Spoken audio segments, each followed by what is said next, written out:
let me ask you a question.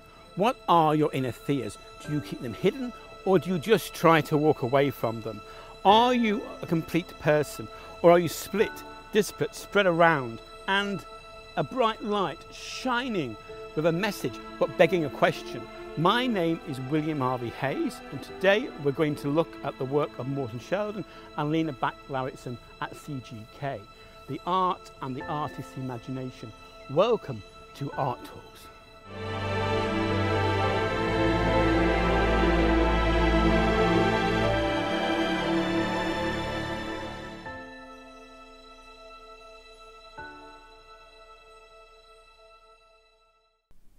Passing through a portal into the forest, raining down, inside the art, surrounded, engulfed, absorbed, part of it.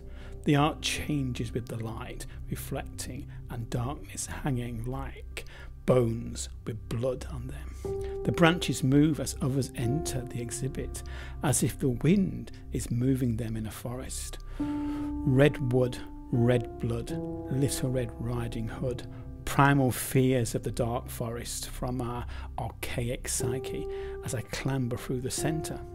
But the light is refreshing. From the dark we move to the light, from fear to hope and brightness. The strings or lines glisten and suspend the branches. Or are they bones covered in blood?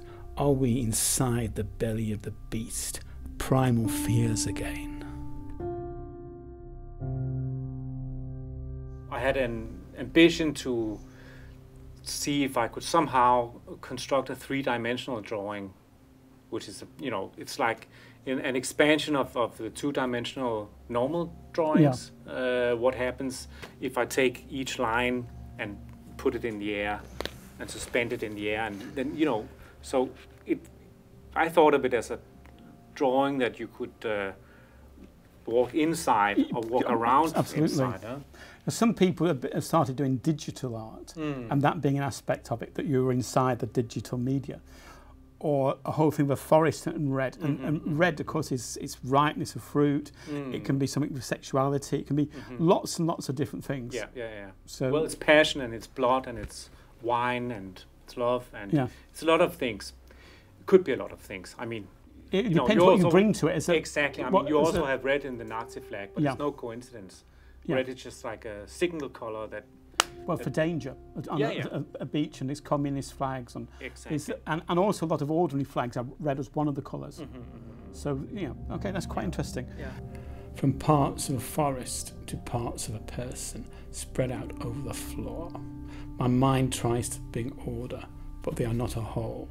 A head clear but malformed, a foot emerging from materials. Human parts, I want to put them together, but they do not fit. A puzzle that cannot be solved. Disparate body parts like our disparate identities. A conundrum that has no solution.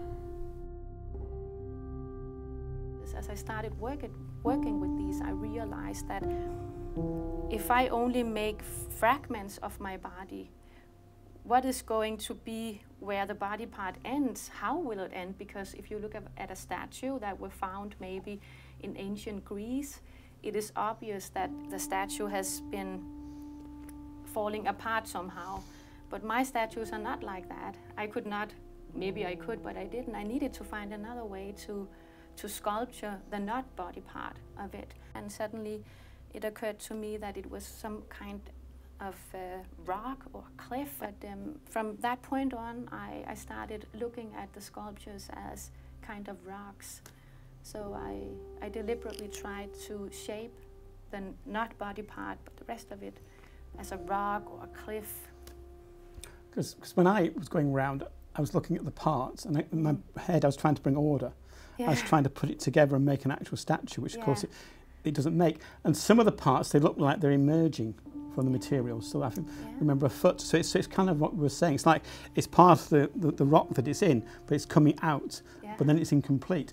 So I was thinking of identity and a person fractured and broken up. As I enter, the light illuminates the room with a strange iridescent pink glow. I must walk around the text to see it. parts behind the ones I'm reading interfere and allow me to guess what is coming. A static display, but I move. Anticipation, expectation. That is the kind of honeymoon in what kind of honeymoon is this? But it also begs the question of what will be and that which we cannot anticipate.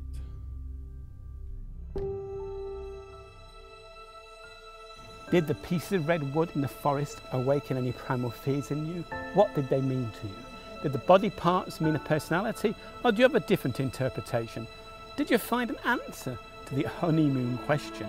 I go now to my reality and I leave you to find yours.